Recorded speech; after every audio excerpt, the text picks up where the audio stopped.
A este segundo día de estas jornadas, a lo largo de esta mañana, el tema va a ser la situación actual del tránsito autonómico. Les recordamos que todas las conferencias de ayer, las de hoy y también las de mañana están siendo filmadas y que el material va a estar a la brevedad en el sitio web del Colegio Médico del Uruguay. En la mañana de hoy decíamos el tema es la situación actual del tránsito autonómico y vamos a comenzar con la primera conferencia del profesor Lorda, Simón Lorda. Se titula esta primera conferencia de hoy Proceso de tránsito hacia una medicina autonomista, estado actual, una visión crítica de las dificultades encontradas. Le damos la palabra entonces.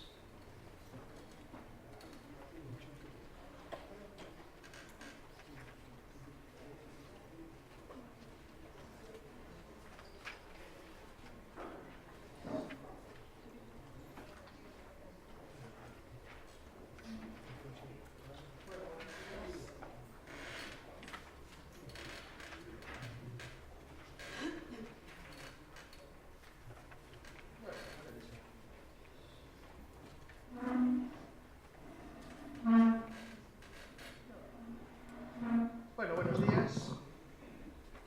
Seguimos el cuento, volvieron. Está bien. Bien. Bueno, pues esto es lo que vamos a dedicar ahora esta primera parte de la mañana, al menos en mi caso, es un poco a contar qué es lo que ha pasado, qué es lo que ha pasado en España. Pero antes les quería decir, a los que estuvieron ayer, que cuando yo llegué al hotel y me puse a revisar las noticias me encontré con esto.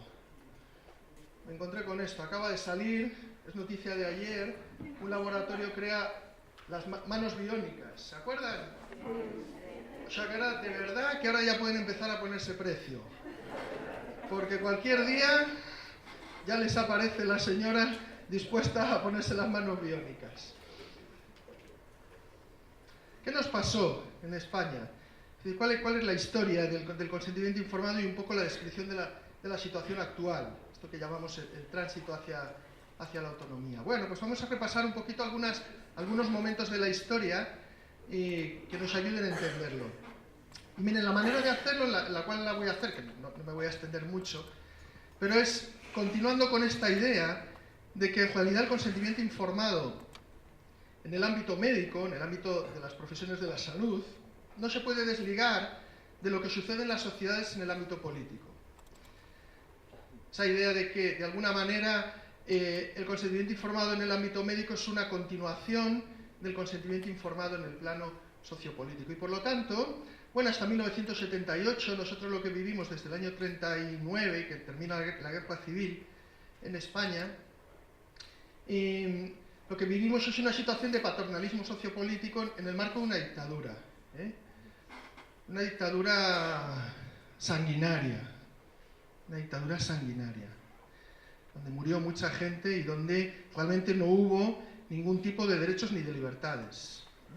Bueno, en este marco en el cual se está gestando lo que es hoy el Sistema Nacional de Salud, el Sistema Nacional de Salud, bueno, empieza realmente el primer proyecto importante, es un proyecto franquista, lo pone en marcha un prestigioso miembro de la Falange, Girón de Velasco, un fascista en el sentido literal del término, ¿no?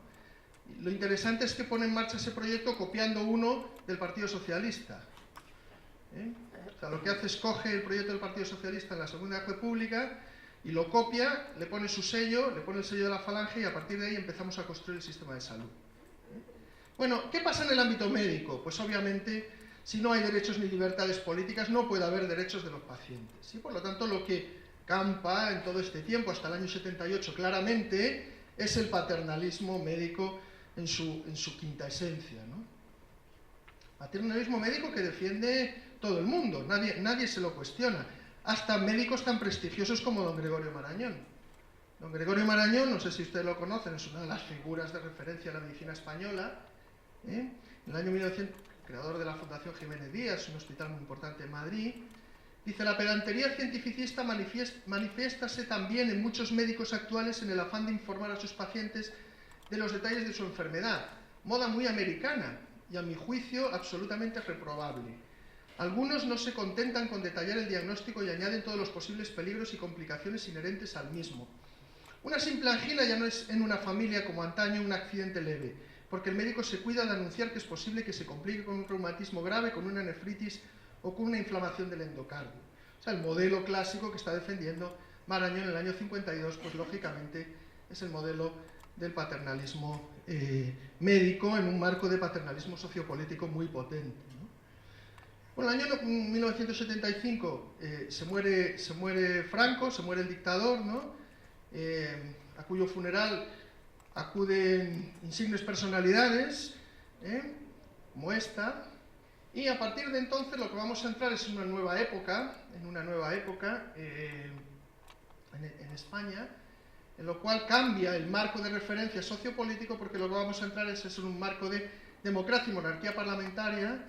Aparece la Constitución de 1978, que lo que hace es establece un marco de derechos civiles, políticos y sociales muy potente, en la Constitución del 78, y bueno, aparece un amplio capítulo de libertades. Yo pongo aquí también la de consumir, porque yo, en fin, tengo una tesis compartida por muchos autores, y es que realmente muchos españoles lo que querían era acceder al modelo de las democracias liberales actuales, pero sobre todo porque estaban preocupados por generar libertad y bienestar de consumo.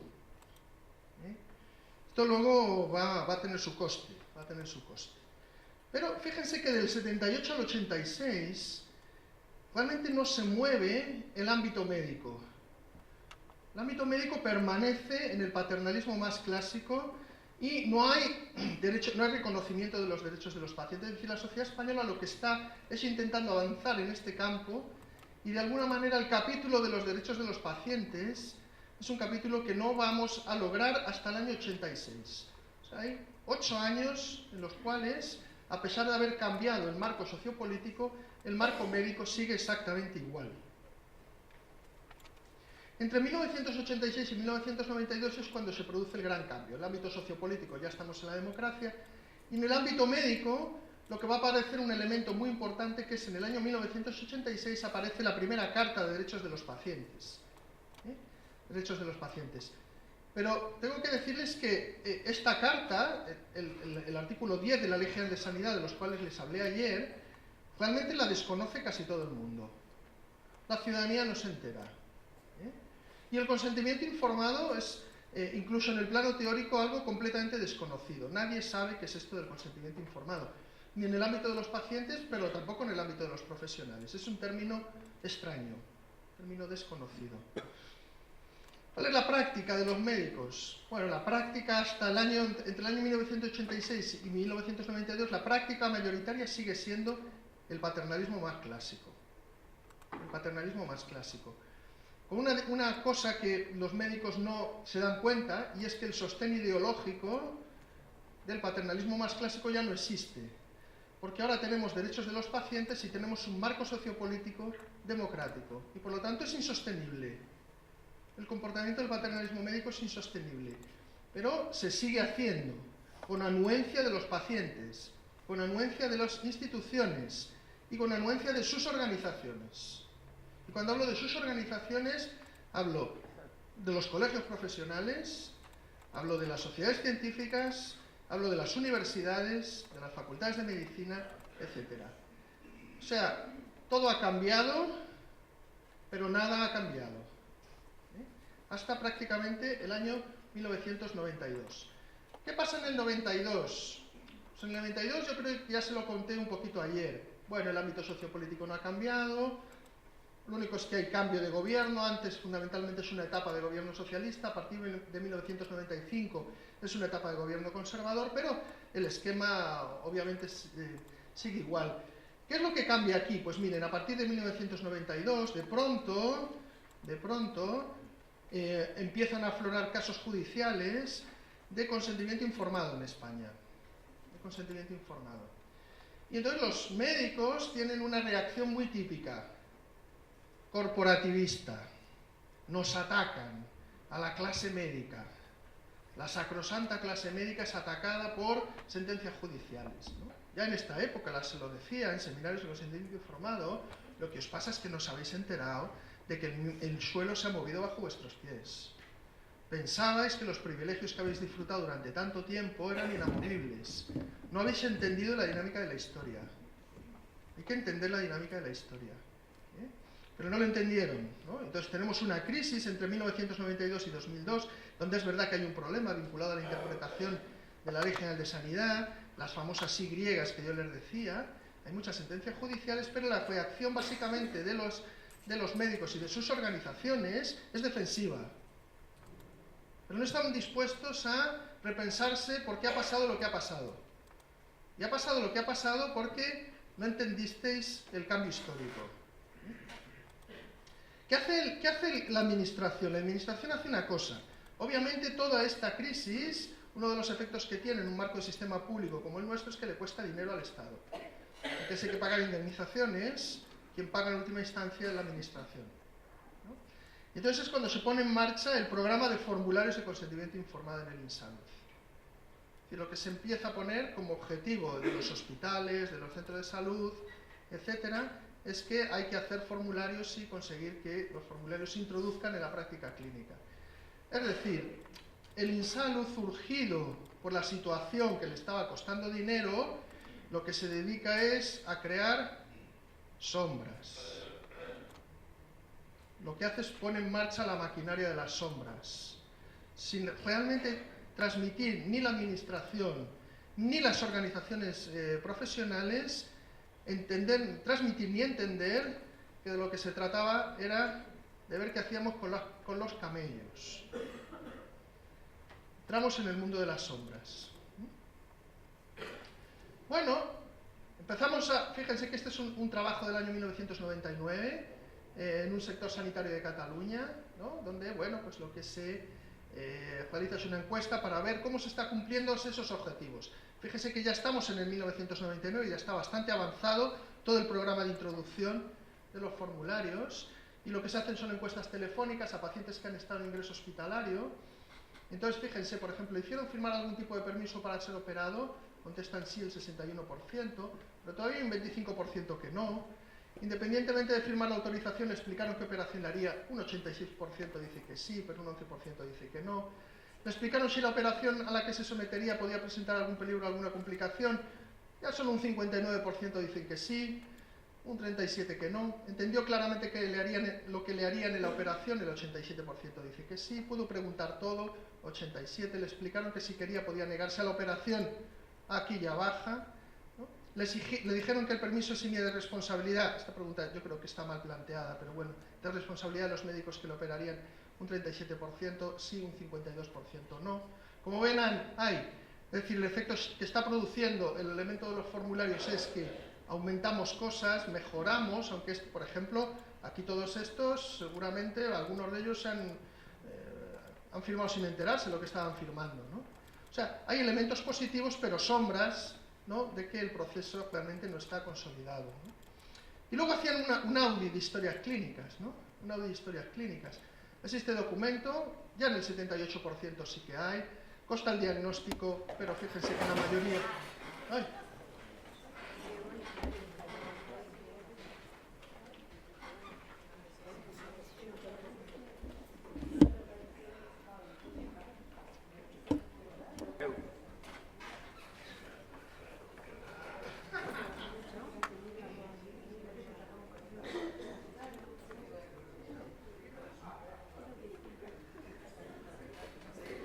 ¿Seguimos?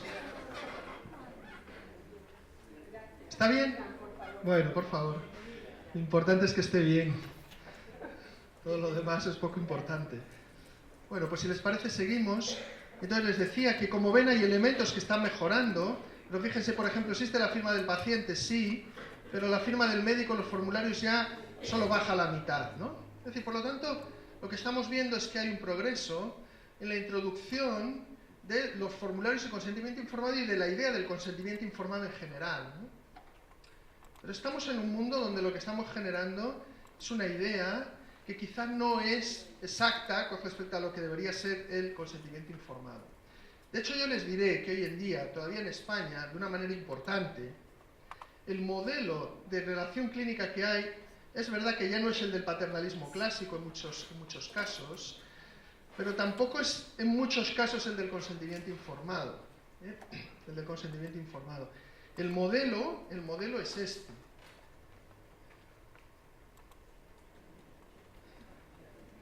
Este es el modelo que ha aplicado el ginecólogo, y este es el modelo que todavía mayoritariamente se aplica en España.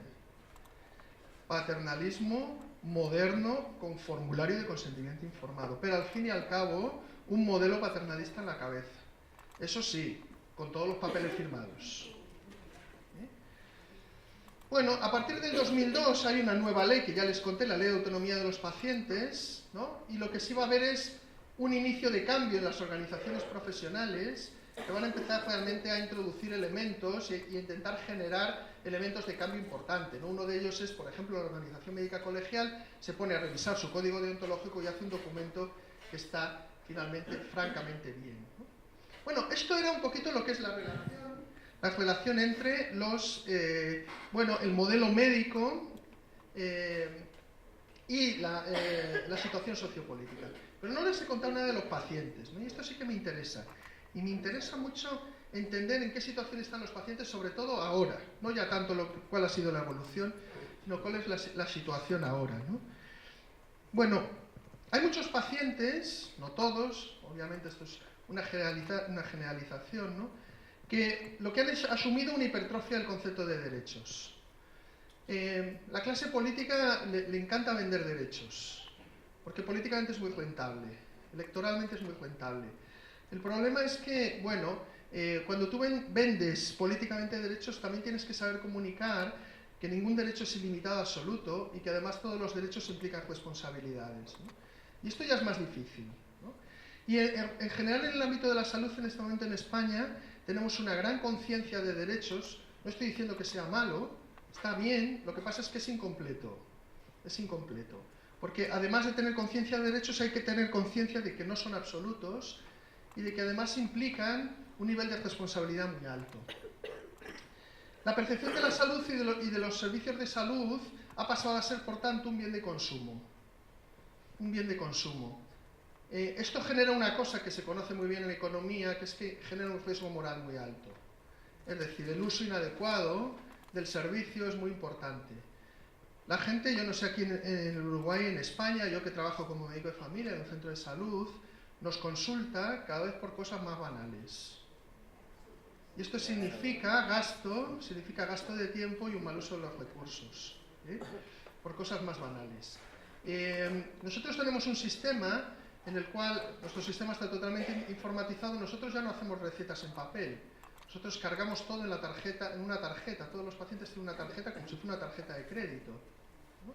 Ellos van luego a la farmacia con esa tarjeta, el farmacéutico la mete en un ordenador y descarga la medicación, que es la que se le da al paciente, ¿no? No usamos papel. Ya. Claro, el concepto que tiene la gente es que eso es como una tarjeta de crédito. Entonces vienen, cuando se le agota una determinada medicina, vienen a mi consulta y estas son las palabras que usan. Vengo a que me recargue la tarjeta porque se me acabó el crédito. Claro, lo que hay debajo es esta idea, ¿no? Yo consumo medicamentos igual que consumo otras cosas, ¿no? Bueno, esto genera un problema. Hay un problema enorme, que es al que me voy a dedicar luego, de fuerte medicalización. Tenemos problemas de desresponsabilización personal con respecto al cuidado de la salud. Esto está vinculado al problema de la medicalización. Con la cantidad de cosas que se oyen, doctor, he preferido que venir a verle, porque me ha salido un granito aquí y no vaya a ser que tenga un melanoma. Hombre, no sé, no tiene pinta de melanoma, ¿no? Dice, ya, pero como se oyen tantas cosas, ¿no?, me desresponsabilizo y libero el problema encima de la mesa del doctor para que me lo solucione, ¿no? Esto lleva a una cosa que es importante. Nosotros vemos muchas actitudes sumisas y pasivas en muchos pacientes, ¿no? De hecho, yo les brindo un nuevo término. Es decir, igual que las relaciones médicas en España es paternalismo con formulario, muchas de las actitudes de los pacientes son de infantilismo con formulario. Eso sí, firman lo que haga falta, pero tienen dificultad para asumir una posición crítica con respecto a la salud, ¿no? Debajo de esto hay un problema serio, a mi modo de ver, que es que De alguna manera, lo que hemos conseguido es una sociedad muy individualista, donde se ha mercantilizado la salud, donde se ha generado la salud como bien de consumo, y hay una desresponsabilidad política muy importante cuando hablamos del sistema de salud. Y por lo tanto hay una falta de compromiso importante con el servicio público y una ciudadanía de muy baja intensidad democrática. Solo en situaciones muy dramáticas, como por ejemplo la que se ha vivido en Madrid con el intento de privatización general del sistema, la ciudadanía se mueve. Pero en la medida en la que las medidas se arbitran de una manera más pacífica, más suave, más discreta, la ciudadanía no se mueve. Y por lo tanto se genera una brecha muy importante para la privatización del sistema. Bueno, yo quería decirles algunas palabras sobre el concepto de medicalización, porque a mí me parece uno de los problemas más serios que tenemos en España, y creo que no es solo en España, el proceso de medicalización. ¿Ustedes han leído esta obra? Pues nosotros en el experto de biótica la representamos, la obra Knock de Jules Romains, se la recomiendo. Esta la deberían estudiar y representar todos los estudiantes de medicina. Todos los estudiantes de medicina deberían leer esta obra. Su autor es Jules Romains, que es un escritor, no es un escritor muy importante, aunque fue miembro de la Academia Francesa, y fíjense que escribe la obra en el año 1923. Bueno, la obra lo que cuenta es la historia de un médico que llega a una zona rural. Hay una especie de traspaso de una plaza de médico en la montaña francesa, y llega a una zona rural, y él trae nuevas ideas sobre la modernidad, ¿no? Y algunas de las ideas que trae él son estas. Dice, las personas sanas son enfermos que se ignoran, ¿no? Él está asombrado de que su colega anterior, tenga una lista de pacientes muy pequeñita, ¿no? Entonces él dice que hay un problema de actitud por parte del médico que trabaja. Y dice cosas como esta, dice, usted me entrega una comarca habitada por algunos millares de individuos neutros, indeterminados. Mi papel es determinarlos. Fíjense qué frase, llevarlos a la existencia médica. Dice, les meto en la cama y miro lo que puede salir de ello. Un tuberculoso, un neurópata, un arteriosclerótico, lo que se quiera, pero alguien. Dice, Dios mío, alguien. Dice, nada me molesta tanto como no ser carne ni pescado, lo que usted llama un hombre de buena salud. Un hombre de buena salud no es ni carne ni pescado para el doctor Knock. Fíjense que esto lo escribe Jules Romains en el año 1923, pero es absolutamente actual. Absolutamente actual. Uno de los que nos avisó de que el camino que estábamos tomando los médicos a la hora de generar enfermedad, o sea, de construir el discurso de la enfermedad, fue Ivan Illich. Este libro también lo deberían leer todos los estudiantes de medicina. Némesis médica. Némesis. La diosa Némesis. Némesis es la diosa que castiga la impostura, que castiga la imprudencia, que castiga la desmesura. Némesis es la que en realidad castiga a Prometeo, por atreverse Prometeo a intentar ser como los dioses robando el fuego. Y entonces los dioses le envían a Némesis. Némesis es la que lo ata a la montaña, ¿no? Némesis. Ivan Illich nos dice, Némesis médica, sois unos imprudentes.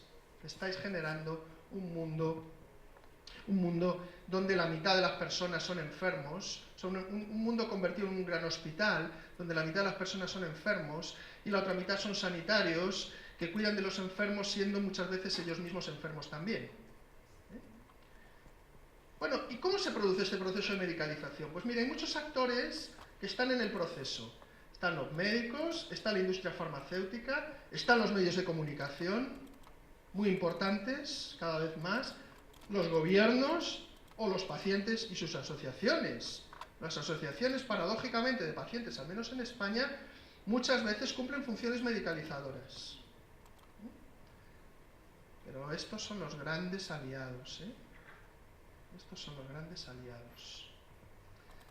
Aquí fabricamos una vacuna ficticia. Esto lo dice uno de los grandes filósofos sociales de España, que publica sus viñetas, escribe estos cómics, El Roto se llama, uno de los grandes filósofos sociales de España. Dice, aquí fabricamos una vacuna ficticia para una enfermedad imaginaria. Es un negocio fabuloso. ¿Les suena? Bueno. Enfermedades, el embarazo, esto ya se lo dije ayer. El embarazo, el síndrome premenstrual, los trastornos perimenopáusicos, fíjese las mujeres, pobrecicas. Las hemos medicalizado y patologizado casi todos los ámbitos de su vida. El prolapso leve de la válvula mitral, el colon irritable, la fibromialgia, la osteoporosis. ¿Es una enfermedad? ¿O la enfermedad de la fractura? ¿Y esto qué me dicen? El trastorno por déficit de actividad, lo cual su autor ya nos ha dicho que en realidad se lo inventó todo. Pero miren, la gran enfermedad que no es enfermedad, la gran enfermedad no enfermedad es esta: los factores de riesgo. Hemos convertido los factores de riesgo en enfermedades. ¿Y saben cuál es el más importante? Miren, yo cuando cojo a mis pacientes y leo con ellos la analítica, digo, vamos a leer tu analítica, ¿no? Entonces empieza hemoglobina, hematocrito, entonces está leucocitos, hemoglobina, hematocrito. Llego habitualmente con dificultad a la línea de hematocrito porque automáticamente con enorme ansiedad me dicen: ¿y el colesterol? ¿No? ¿El colesterol es un factor de riesgo? Sí. ¿Prevención secundaria? Yo podría decir que es una enfermedad. Pero en prevención primaria esto está más que discutido, Está más que discutido. Y hay una cosa que aquellos que trabajan en salud pública lo conocen muy bien. Tenemos que intentar entender la paradoja de Rose. La paradoja de Rose, uno de los grandes epidemiólogos, nos dice: ojo, porque cuando hablamos de grandes números, algo que claramente es un beneficio marginal en términos poblacionales, cuando yo defiendo al individuo no está tan claro que tenga beneficios. Sí, yo tengo que bajar el colesterol en las poblaciones, pero bajarlo a este sujeto no está tan claro que le disminuye la probabilidad de tener infarto de miocardio. Esta es la paradoja de Rose. Pero miren,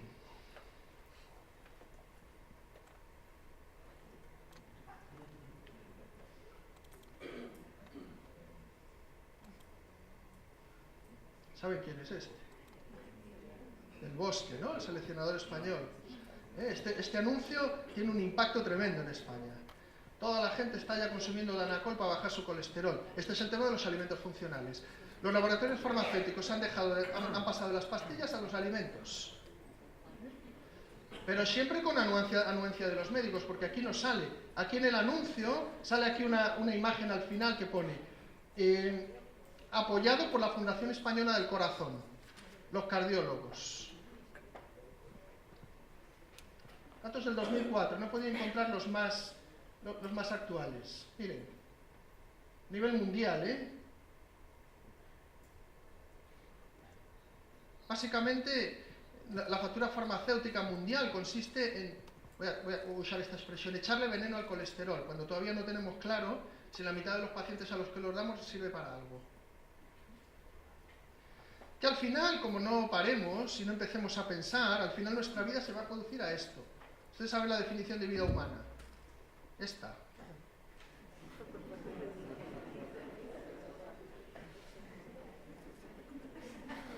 ¿No es así?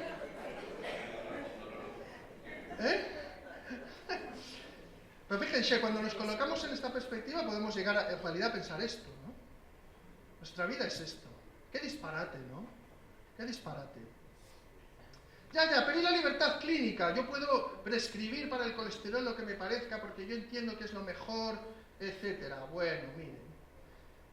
Hampton, cardiólogo, en el año 1983, British Medical Journal, dice: la libertad clínica ha muerto y nadie lo lamenta.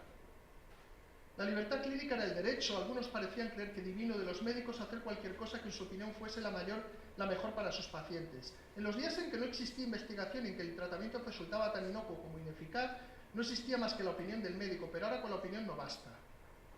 Si carecemos de recursos para hacer todo lo que es técnicamente posible, la asistencia médica debe limitarse a lo que es de probada utilidad y la profesión médica tendrá que dejar la opinión de lado. No vale esto: sí, lo probé y me fue muy bien. Muchos de mis colegas siguen recetando protectores del cartílago cuando todas las revisiones sistemáticas y todas las guías de práctica clínica dicen que el ácido hialurónico y todo esto para la artrosis no sirve para nada. ¿Y por qué lo recetan mis colegas? Esto es lo que sí que tenemos que reflexionar, ¿eh? Miren, esta es muy dura, ¿eh? La siguiente, no se sientan ofendidos, pero no es mía, ¿eh? No es mía. Es el British Medical Journal. Portada del British Medical Journal, 31 de mayo del 2003. Esta portada fue famosísima. Súper discutida. Hiriente. Fíjense cómo nos representan a los médicos, asistiendo a un congreso. El pobre paciente aquí. ¿Eh? Este es el representante de turno, que o nos da de comer o nos lleva a jugar al golf. También hacemos los simposios satélite. Y por supuesto nos financian el viaje. Portada del British Medical Journal, ¿eh? Casi le costó el puesto al editor. Esta portada. Por lo tanto, a lo mejor tenemos que repensarnos en nuestro proceso de medicalización. Está bien. Prevención cuaternaria. Tienen ustedes aquí gente, aquí está un colega mío, Miguel Pisanelli, trabajando en prevención cuaternaria. ¿Qué es prevención cuaternaria? Vamos a ver si prevenimos a la gente de los efectos indeseables del exceso de diagnósticos y tratamientos. A lo mejor nos tenemos que colocar esto en la cabeza. Hay prevención primaria, secundaria, terciaria y cuaternaria. Vamos a ver si conseguimos quitarle a la gente cosas. Esto, por ejemplo, es otro elemento muy importante, lo que llamamos desinversión sanitaria. Que a lo mejor uno de los problemas de solvencia del sistema es que estamos haciendo un montón de cosas, los médicos, que no sirven para nada. Porque son ineficaces, o son inseguras, o son innecesarias, o son inútiles, o son inclementes, o son insensatas. Insensatas. Coste desproporcionado. Nosotros hemos tenido un debate con esto enorme. Sovaldi, tratamiento de la hepatitis C. Bueno, hay estudios que dicen que como sigamos pagando por el Sovaldi lo que estamos pagando, corre riesgo la viabilidad del sistema. Porque fíjense los precios, ¿eh? Cuando el fabricante lo está fabricando por $500. O sea, ¿cómo es posible que haya tal margen de beneficio y que nosotros estemos aceptándolo? El sistema y los profesionales, ¿no?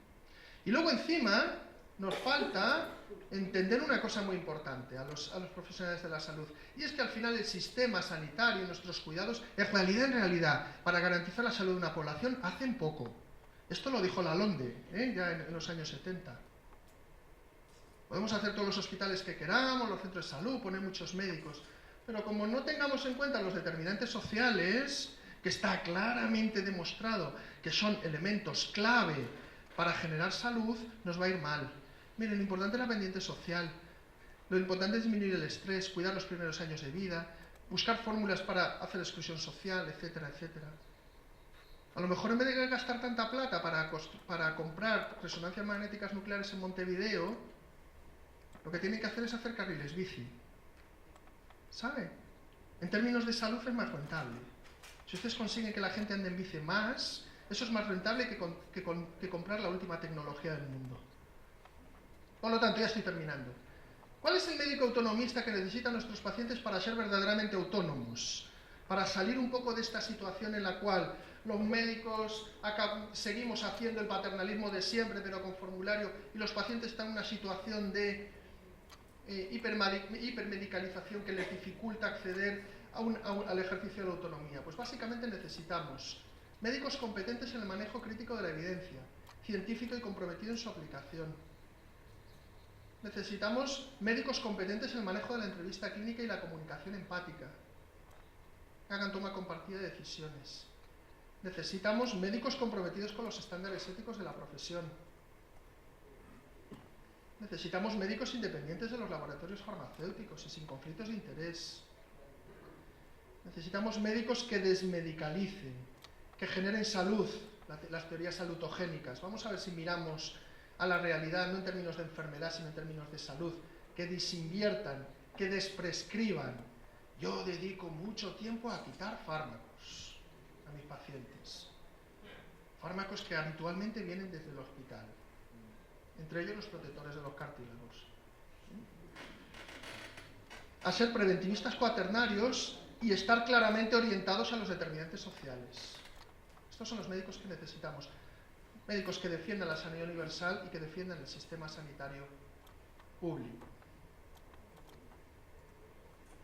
Les vuelvo a poner mis conflictos de interés, y les digo una cosa. En Granada, la gente lo que conoce es la Alhambra, pero en Granada hay muchas otras cosas. Por ejemplo, en Granada vive uno de los mejores grafiteros de España. Se llama el Niño de las Pinturas. En realidad no es grafitero, hace lo que se llama arte urbano. Así que si tienen la oportunidad de venir a Granada a vernos, que sepan que nosotros, además de llevarlos a la Alhambra, les llevaremos a ver al Niño de las Pinturas.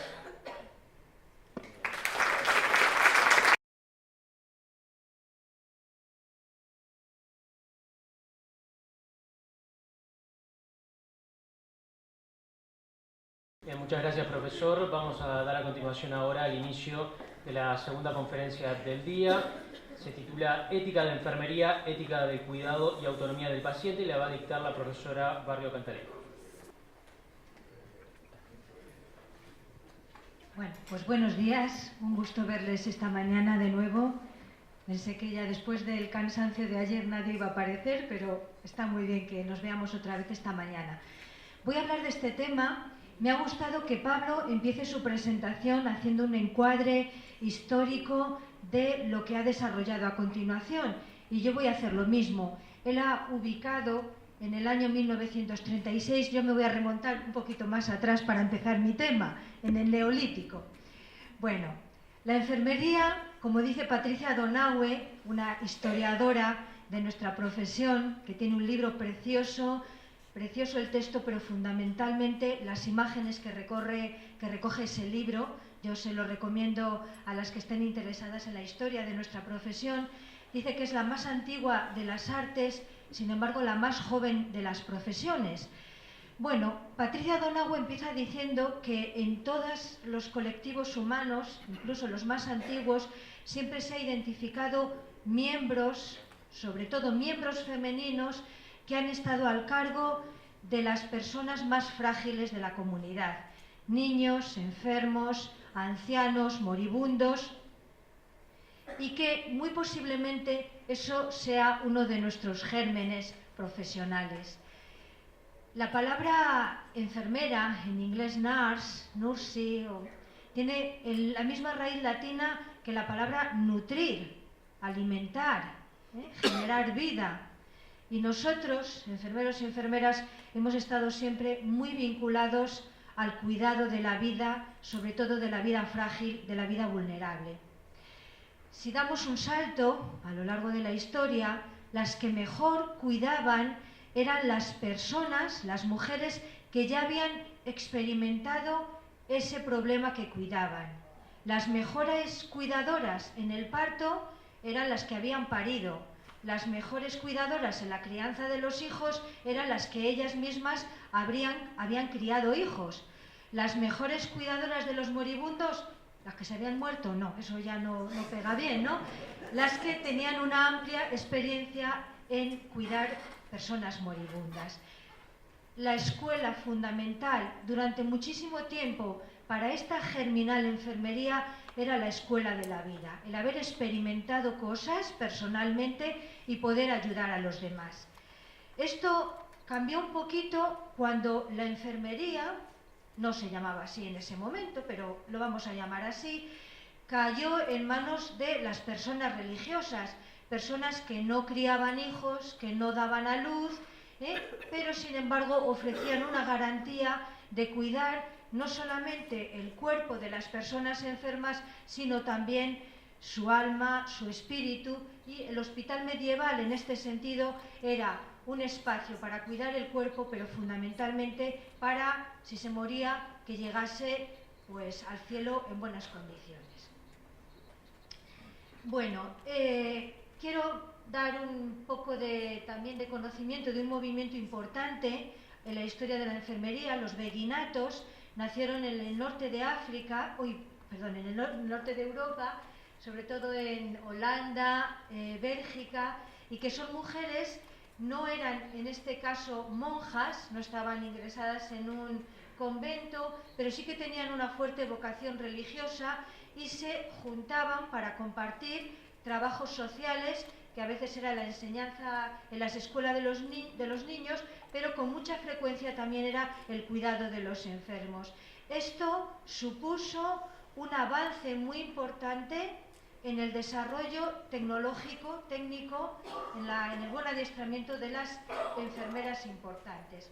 Sin embargo, algo pasó que se detuvo drásticamente este buen cuidado de los enfermos. Siglo XVI, la Reforma protestante, la mayor parte de los enfermos eran cuidados por personas, por mujeres religiosas, muchas de ellas se mantuvieron fieles al Papa, y en los países donde triunfó la Reforma las echaron a todas y quedó huérfano el cuidado de los enfermos.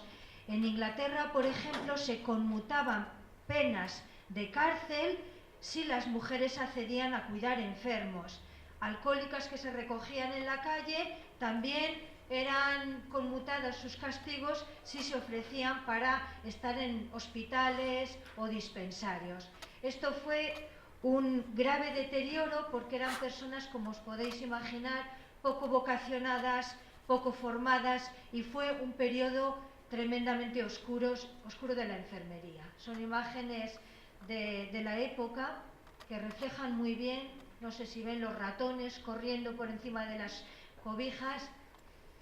Había en los hospitales, el Hotel Dieu de París, había notas como las siguientes. ¿Cómo estaría la cosa? Que recomendaban que no se tiren por la ventana suciedad, huesos o trapos, que ninguna enfermera u otra persona lave en las letrinas, los vasos, los platos, que todas las enfermeras que desobedezcan las órdenes, se emborrachen, discuten, se pelean, que sean despedidas.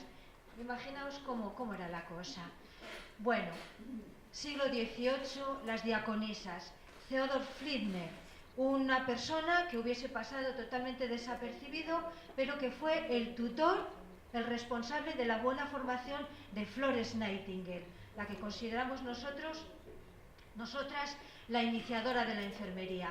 Florence Nightingale, británica, fue a formarse a Alemania a uno de estos diaconatos, y es donde ella aprendió técnicas higiénicas que ya van a revolucionar el mundo del cuidado de los enfermos. Ella fue como enfermera voluntaria a la guerra de Crimea y fue un éxito tremendo, fundamentalmente con cosas muy sencillas de salud pública, del cuidado de las aguas, de la eliminación de residuos, y todo lo aprendió en estas instituciones. 50 años sirvieron para cambiar la imagen de una profesión, de una imagen de mujer rescatada de la calle sin vocación a una mujer que ya empieza a ser formada, consciente de la tarea que se pone en sus manos.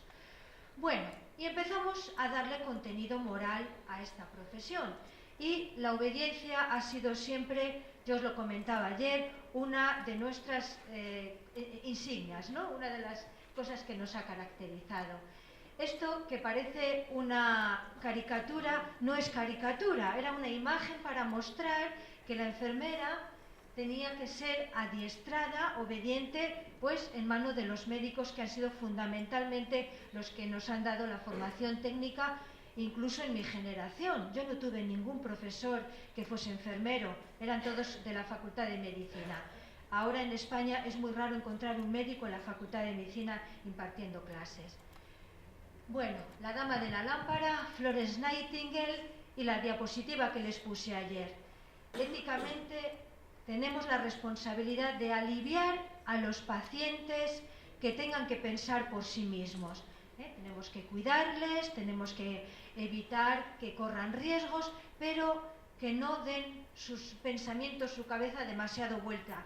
Nosotros tenemos que ayudarles a pensar por ellos. Bueno, lo que decíamos del paternalismo, o sea, del maternalismo, el correlato del paternalismo médico tiene también su presencia en la enfermería.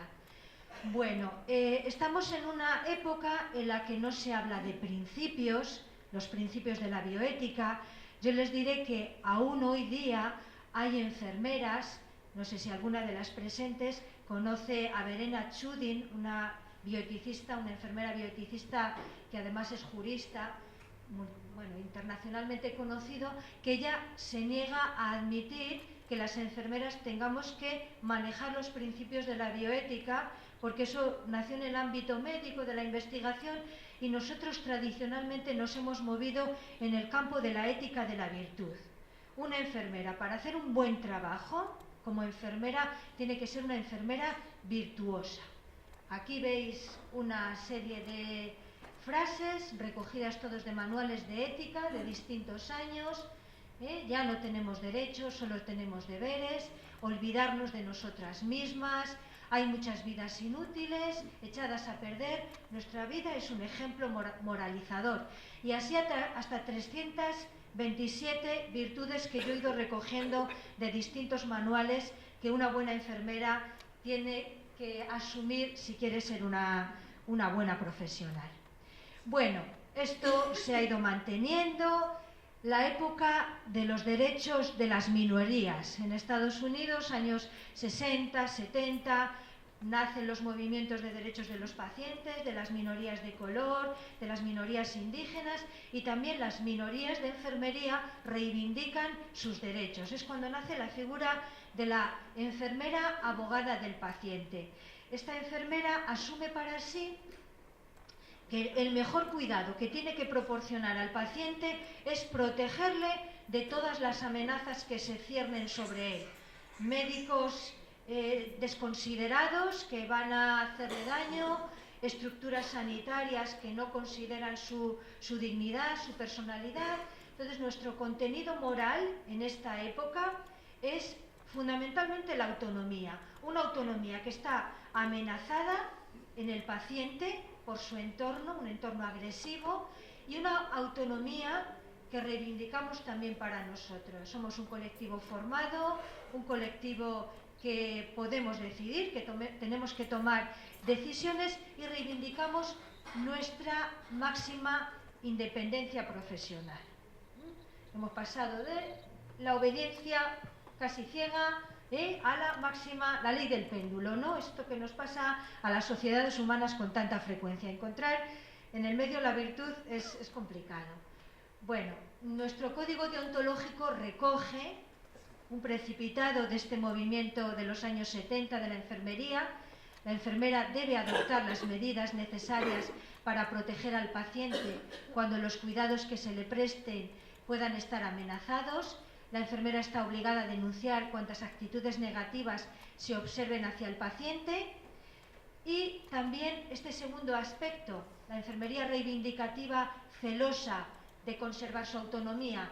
Para lograr el mejor servicio a los pacientes, la enfermera colabora diligentemente con otros miembros del equipo de salud. Respetará siempre las respectivas áreas de competencia, pero no se permitirá que se le arrebate su propia autonomía profesional. La enfermería abogada del paciente. Bueno, vamos incorporando nuevos contenidos a nuestra ética profesional, el respeto por los pacientes. Hildegard Peplau, prácticamente todo su discurso es la incorporación del paciente, que es el que va a definir las metas, los objetivos de los cuidados que tenemos que ofrecerle. Y esto pues también va a suponer un cambio importante.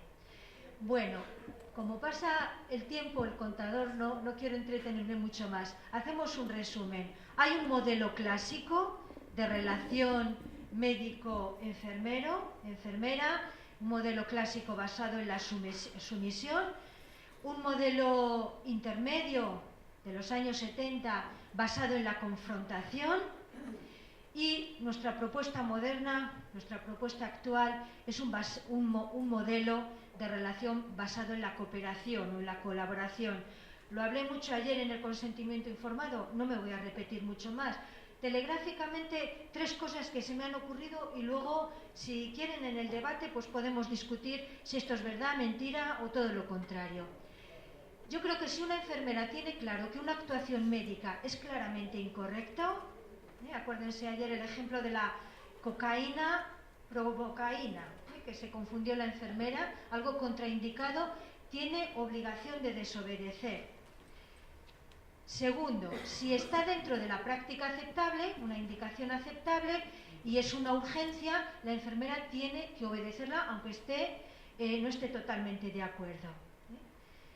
y posteriormente deberá discutirla con el médico. Oye, colega, es que cuando hiciste esto, ¿me puedes explicar un poco? Porque yo no lo vi claro. Y en tercer lugar, si no es una urgencia y no está de acuerdo porque piensa que puede hacer mal al enfermo, que no es la decisión más adecuada, tiene que discutirla con serenidad, con humildad, con libertad, decir, mira, esto, ¿me puedes explicar qué apoya esta decisión tuya? Bueno, voy a hablar un poquito de la ética del cuidado. Nuestro bagaje ético intenta nutrirse de muchas fuentes, con la idea de tener algo propio, algo que inspire el buen hacer profesional de la enfermera. Y desde los años 70, la ética del cuidado es un importante referente. Yo voy a explicar un poquito qué es esto de la ética del cuidado, porque no es cuidado de enfermería. La ética del cuidado nació en el ámbito de la psicología. Carol Gilligan, una psicóloga norteamericana, discípula de Kohlberg, Lawrence Kohlberg, diseñó una forma de entender cómo se desarrollaba el comportamiento moral, en principio de las mujeres. Y así lo voy a explicar yo. Las mujeres tienen una forma de razonamiento moral distinta a la de los hombres. Posteriormente, ella corregiría esto y dice que no se trata de género, de sexo, sino de sensibilidades distintas que pueden aparecer también en los hombres, en los varones.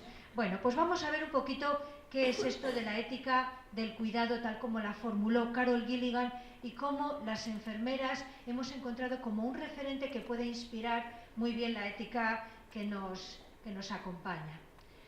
Bueno, la moral puede ser vista de dos maneras, la moral, la ética de la justicia o la ética del cuidado. La ética o la moral de los derechos se basa en la igualdad, se centra en la comprensión, en la imparcialidad, palabras muy importantes, mientras que la otra ética, la del cuidado, concede una gran importancia a las palabras responsabilidad, reconocimiento de las diferencias, contextualización y la necesidad de la compasión. Carol Gilligan es discípula de Kohlberg. Kohlberg diseñó una tabla para explicar el desarrollo moral de los jóvenes. Él estudió a cerca de 90 y tantos, Pablo, 96 jóvenes, chicos, todos varones, en los que iba analizando cómo reaccionaban y cómo justificaban la moralidad o la inmoralidad de determinadas situaciones. Bueno, pues al final diseñó que según el razonamiento moral hay 3 niveles de razonamiento moral. Hay un nivel 1, bueno, aquí veo que no lo he identificado bien, que se corresponde con las etapas más tempranas de la vida del niño, que es lo bueno es aquello que me beneficia a mí. Si yo le quito el balón a mi amiguito, bueno, ¿es malo o bueno? No, es bueno porque me he quedado yo con la pelota y estoy yo siendo beneficiado. Progresivamente, ese sería el nivel 1. El nivel 2 es cuando empieza a tener en cuenta los intereses de los demás y a buscar un equilibrio entre lo que ganan ellos, los amigos, y los que gano yo. Sería el nivel 2. Y el nivel 3, que es el que aparece aquí, es cuando la persona madura encuentra el sentido de la justicia y su vida se mueve por principios morales universales. La imparcialidad, el no dejarse manipular por sentimientos, por parcialidades, sino que es una persona que ya ha asumido en su conciencia los principios morales universales y por lo tanto ya no hay contexto que le inhiba de cumplir el mandato de la justicia. Bueno, pues, ¿de qué se dio cuenta Gilligan cuando se puso a aplicar a las mujeres el esquema de Kohlberg? Como digo, Kohlberg hizo su trabajo solamente haciendo su trabajo de campo con jóvenes varones. Entonces Gilligan se pone a aplicar este sistema, esta escala de desarrollo moral y se da cuenta que en raras ocasiones las mujeres llegan al nivel 3, a esto que Colbert ha llamado el desarrollo moral pleno, el de los principios morales universales. Entonces, las mujeres en este esquema son calificadas como mediocres moralmente, difícilmente llegan a este espacio de moralidad superior, y ella se pone a ver cómo es posible esto.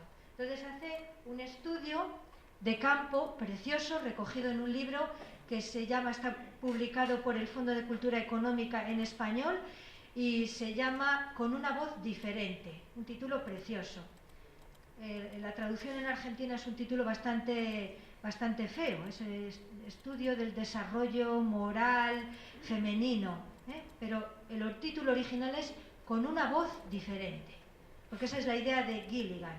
Las mujeres tienen una voz diferente. Bueno, pues, ¿qué sucede? ¿Qué es lo que dice Gilligan? En la ética de la justicia, en este manejo que hizo Colbert, pues se basa en la aplicación de principios morales abstractos, en el formalismo ético, en la imparcialidad, y dado que hay principios morales universales que deben ser admitidos por todos, ante un conflicto todas las personas concluirían con la misma decisión, porque la aplicación de los principios lleva a esa decisión. Sin embargo, en la ética del cuidado, esta que propugna Carol Gilligan, dice que hay que hacer un juicio contextual, conocer los matices, las diferentes condiciones en las que viven las distintas personas, hay que adoptar el punto de vista del otro, por qué hace lo que hace, por qué pasó este conflicto, por qué apareció un conflicto entre dos personas, qué les pasó. Hay que tener en cuenta los sentimientos, conocer detalladamente qué son los matices que acompañan ese conflicto, y puesto que hay tantas variables a tener en cuenta, con mucha frecuencia, no todos van a tomar las mismas decisiones. Bueno, la moral de la justicia se basa en el derecho, en el respeto por los derechos, el derecho de hacer lo que se desee, pero sin afectar la vida de los otros, las reglas que limiten la invasión de los derechos de los otros. En definitiva, la moral, la ética, es intentar no entrometernos en la vida de los demás. Sin embargo, la ética del cuidado, y aquí está el quid de que las mujeres en los estudios de Gilligan, aplicando los niveles de Colbert, nunca lleguen a los estadios superiores, es que para las mujeres el análisis moral, el razonamiento moral, no se puede hacer sin contemplar la vida de los otros, los intereses de los otros, las situaciones de los otros. Y esto, para Colbert, es una limitante en el desarrollo, en la maduración moral. Sin embargo, Gilligan reivindica que la contemplación de la vida de los otros, la contemplación del contexto, lejos de limitar el desarrollo moral, lo que hace es potenciarlo, simplemente que las personas necesitan una sensibilidad diferente. Dice unas cuantas cosas más.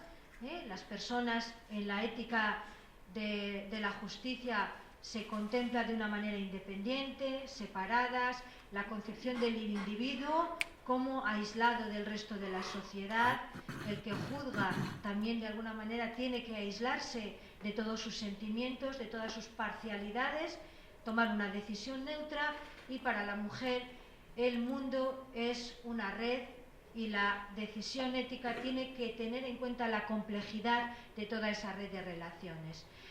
Bueno, tiene frases muy simpáticas, ¿no? Ella se da cuenta, cuando conoce el esquema de Colbert, que adoptando la vida del varón como norma, han tratado de crear mujeres en base a un patrón masculino. Y todo se remonta a Adán y Eva, que muestra que si se crea una mujer de una parte del hombre, acabaremos en dificultades. Si se diseña un desarrollo del juicio moral basándote en la mitad de la población mundial y desconsideras al resto, algo ahí seguramente va a fallar, y es lo que puso ella en evidencia. Bueno, en el ciclo vital, como en el jardín del Edén, la mujer siempre ha sido una desviacionista.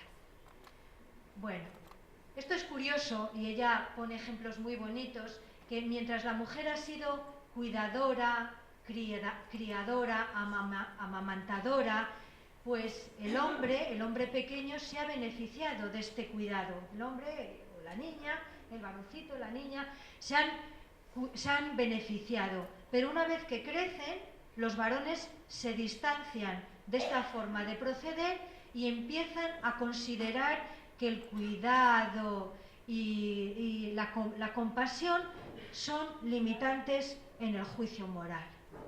Entonces se han beneficiado, todos nos hemos beneficiado del cariño, de la protección de las madres, pero cuando nos hacemos adultos, todas esas categorías pasan socialmente a un segundo plano y queremos marginarlo.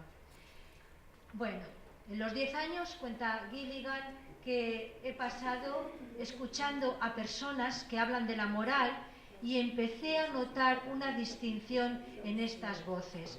Dos modos de describir la relación entre el otro y el yo. Ella, a la mitad del libro, empieza a hablar ya no de las mujeres y de los hombres, sino dos voces que no necesariamente se asocian con el sexo, dos sensibilidades distintas que afectan a la vida moral. Bueno, no me voy a entretener mucho en esto. Ella hace una crítica al feminismo de la igualdad o al feminismo de la diferencia. Hay autoras feministas que dicen que por el hecho que las mujeres tienen esta sensibilidad especial, del tipo que sea, porque han estado sistemáticamente relegadas al ámbito doméstico o al ámbito privado.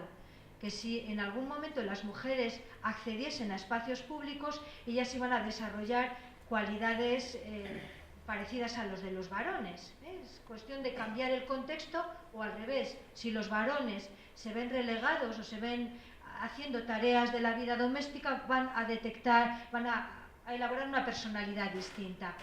Bueno, Carol Gilligan, que empieza mamando de esta tradición del feminismo de la igualdad, todos seríamos iguales si nuestros contextos fuesen diferentes, ella dice que parece que las mujeres, estén en un contexto o en otro, suelen desarrollar una sensibilidad diferente a la de los varones. Bueno, en fin, para terminar, la ética de enfermería es una ética que ha buscado un buen referente en escuchar voces diferentes. Cuando una enfermera se encuentra en una unidad de cuidados intensivos, está cuidando día tras día a un cuerpo que no se mueve, que su cerebro cada vez se deteriora más, con mucha frecuencia escucha silenciosamente el reclamo de ese cuerpo que no puede hablar, pero sí que escucha a la familia que se acerca y que se lamenta de la situación, escucha las voces de las colegas que están cuidando tan de cerca la higiene, el confort de esa persona, y escucha muchas voces diferentes. Sin embargo, hay personas, yo ya no voy a decir varones ni médicos, otras personas que no escuchan, no tienen esa sensibilidad para contemplar esa red de voces diferentes, de relaciones diferentes, sino que se basan en la aplicación, así casi mecánica, de principios universales, principios de la bioética que todos conocemos y que no agotan con mucho la complejidad de un conflicto que afecta tan fuertemente a personas que están sufriendo. Las enfermeras hemos encontrado, no monopolizamos la ética del cuidado, yo esto también lo quiero decir, pero sí que nos hemos sentido muy identificados con este desarrollo teórico. Muchas gracias.